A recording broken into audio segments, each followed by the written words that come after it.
Hello friends, आज के इस नए वीडियो में आप लोगों का एक बार फिर से स्वागत है।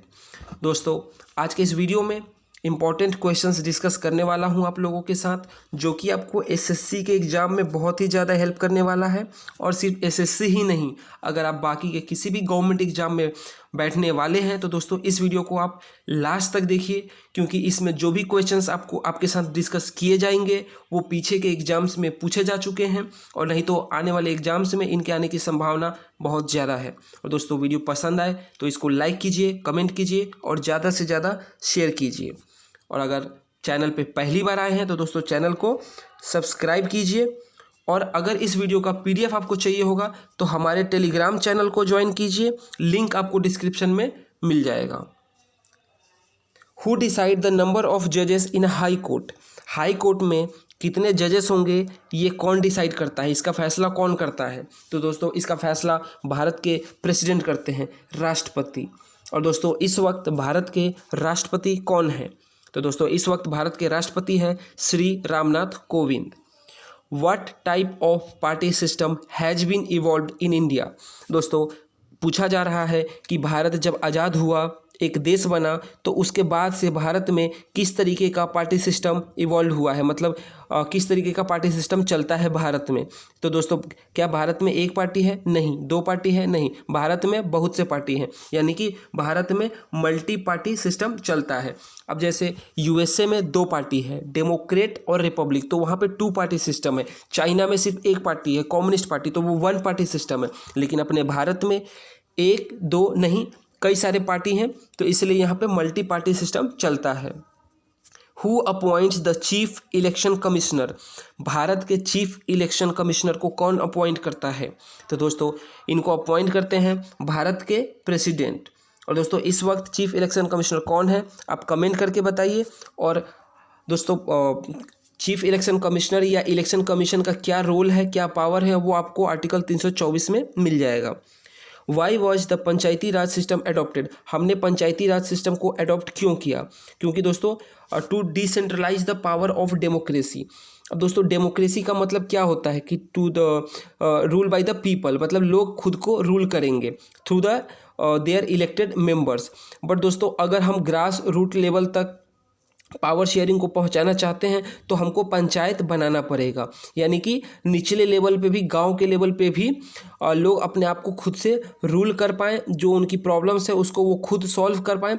और इसके लिए चाहिए था कि जो भारत सरकार के पास पावर है या जो राज्य सरकार के पास पावर है, उसकी कुछ पावर जो है वो निचले लेवल को दिया जाए ताकि लोग खुद को रूल कर सके। और इसीलिए हमने पंचायती राज सिस्टम को अडॉप्ट किया। First speaker of Lok Sabha? Lok Sabha के पहले स्पीकर कौन थे? तो दोस्तों लोकसभा के पहले स्पीकर थे G V Mavalankar. Briefest constitution of the world? इस पूरे विश्व में सबसे ब्रीफेस्ट कॉन्स्टिट्यूशन किस देश का है? तो दोस्तों सबसे ब्रीफेस्ट कॉन्स्टिट्यूशन है यूएसए का, यानी कि United states of America. State having the largest population of schedule caste? Bharat में किस राज्य में सबसे ज़्यादा शेड्यूल कास्ट का जनसंख्या है, पॉपुलेशन है? तो दोस्तों इसका राइट आंसर है Uttar Pradesh. Minimum age for election as a member of Rajya Sabha? Rajya Sabha का अगर आपको मेंबर बनना है तो आपका मिनिमम एज कितना होना चाहिए? तो दोस्तों मिनिमम एज होना चाहिए 30 साल। और अगर लोकसभा का बनना है तो मिनिमम एज होना चाहिए 25 साल। Maximum number of elected member in a state assembly? किसी भी स्टेट के असेंबली में कितने नंबर ऑफ मैक्सिमम, मतलब maximum number of elected member हो सकते हैं? तो दोस्तों इसका सही उत्तर है 500, यानी कि इससे ज़्यादा इलेक्टेड मेंबर नहीं हो सकते हैं किसी स्टेट के असेंबली में। और दोस्तों सबसे ज़्यादा इलेक्टेड मेंबर उत्तर प्रदेश के स्टेट असेंबली में चुनकर आते हैं। To whom is the chief minister of a state responsible? किसी भी राज्य के मुख्यमंत्री किसको रिस्पॉन्सिबल होते हैं? तो दोस्तों वो गवर्नर को रिस्पॉन्सिबल होते हैं। Where can the report of UPSC discuss? UPSC द्वारा जो वो रिपोर्ट जमा करते हैं वो डिस्कस कहाँ होते हैं? दोस्तों सबसे पहले जान लीजिए कि यूपीएससी के जो चेयरमैन होते हैं, जो मेंबर्स होते हैं, उनको भारत के प्रेसिडेंट अपॉइंट करते हैं। तो हर साल यूपीएससी रिपोर्ट प्रेसिडेंट को वो देते हैं और फिर प्रेसिडेंट जो है वो उसको डिस्कस करवाते हैं पार्लियामेंट में। Which act made the Indian legislature by cameral, किस एक्ट ने भारत के लेजिस्लेचर को, इंडियन लेजिस्लेचर को बाई कैमरल बनाया था? तो दोस्तों गवर्नमेंट ऑफ इंडिया एक्ट 1919 ने इंडियन लेजिस्लेचर को बाई कैमरल बनाया था। First women to be the chief minister of any state in India, Bharat के अगर हम किसी राज्य की बात करें तो फर्स्ट वुमेन कौन थी जो चीफ मिनिस्टर बनी थी? तो दोस्तों सुचिता कृपालिनी फर्स्ट वुमेन थी जो कि चीफ मिनिस्टर बनी थी किसी भी स्टेट की भारत में। Who is the ex officio chairman of Rajya Sabha, Rajya Sabha के एक्स ऑफिशियो चेयरमैन कौन होते हैं? तो दोस्तों भारत के वाइस प्रेसिडेंट होते हैं ex officio chairman of Rajya Sabha. और इस वक्त भारत के वाइस प्रेसिडेंट कौन है? तो दोस्तों इस वक्त भारत के वाइस प्रेसिडेंट हैं M Venkaiah Naidu.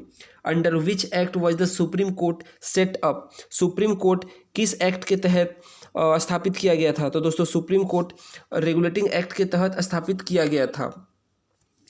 After how many years president of USA is elected, USA में राष्ट्रपति को कितने सालों बाद चुना जाता है? मतलब एक बार आपने चुन लिया तो कितने सालों बाद चुना जाता है? तो दोस्तों 4 सालों बाद चुना जाता है। भारत में कितने सालों बाद चुना जाता है? तो दोस्तों भारत में हर 5 साल के बाद प्रेसिडेंट का इलेक्शन होता है, यूएसए में 4 साल के बाद होता है।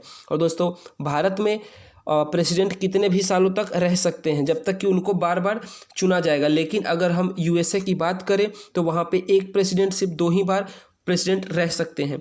जैसे कि दोस्तों अभी वहाँ पे नए प्रेसिडेंट बने हैं जो बाइडेन, तो अगर वो एक बार और प्रेसिडेंट बनना चाहते हैं तो बन सकते हैं, लेकिन 2 बार से ज़्यादा वो यूएसए के प्रेसिडेंट नहीं बन सकते हैं, ऐसा उनके संविधान में लिखा हुआ है। Executive head of the municipal corporation, municipal corporation के एक्सिक्यूटिव हेड कौन होते हैं? तो दोस्तों एक्सिक्यूटिव हेड होते हैं कमिश्नर।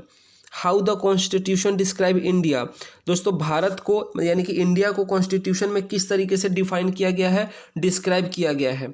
तो दोस्तों भारत को डिस्क्राइब किया गया है as a union of states. Article 1 अगर आप पढ़ेंगे तो वहाँ पे आपको लिखा मिलेगा कि India that is the Bharat shall be the union of states. Source of maximum income to the panchayati raj, दोस्तों पंचायत को जो इनकम जो वो पैसे उन तक पहुंचते हैं उसका मैक्सिमम सोर्स क्या है? मतलब मैक्सिमम इनकम जो उनको मिलता है, पैसे मिलते हैं, उसका सोर्स क्या है? तो दोस्तों उसका सोर्स है गवर्नमेंट से मिला हुआ ग्रांट, जो गवर्नमेंट उनको पैसे प्रोवाइड करवाती है उन्हीं से उनका खर्चा पानी चलता है। क्योंकि दोस्तों पंचायत के पास उतना पावर नहीं होता है कि वो टैक्स कलेक्ट कर रहे हो या बाकी तरीके के उनके पास जरिया हो जहाँ से वो पैसे को जनरेट कर सके, तो उनके पास जो भी पैसे पहुँचते हैं उसका मैक्सिमम जो पोर्शन होता है वो गवर्नमेंट द्वारा ही दिया गया होता है। Which is at the apex of 3 tier system of panchayati raj, panchayati raj जो कि अपने आप में 3 टायर सिस्टम है, उसमें एपेक्स पे कौन होता है? तो दोस्तों एपेक्स पे होता है जिला परिषद। दोस्तों आज की इस वीडियो में बस इतना ही। आशा करता हूं कि ये वीडियो आपको बहुत ही इंटरेस्टिंग और नॉलेजेबल लगा हो। और दोस्तों अगर वीडियो पसंद आया है तो इसको ज़्यादा से ज़्यादा लाइक कीजिए, कमेंट कीजिए, शेयर कीजिए। चैनल पे पहली बार आए हैं तो चैनल को सब्सक्राइब कीजिए। और दोस्तों वीडियो ज़्यादा से ज़्यादा शेयर कीजिए ताकि बाकी के जो आपके फ्रेंड्स हैं उन तक भी ये वीडियो पहुँचे। तो दोस्तों आज की इस वीडियो में बस इतना ही। आशा करता हूँ कि ये वीडियो आपको बहुत बहुत बहुत पसंद आया है। मिलता हूँ अगले वीडियो में, तब तक के लिए बाय बाय।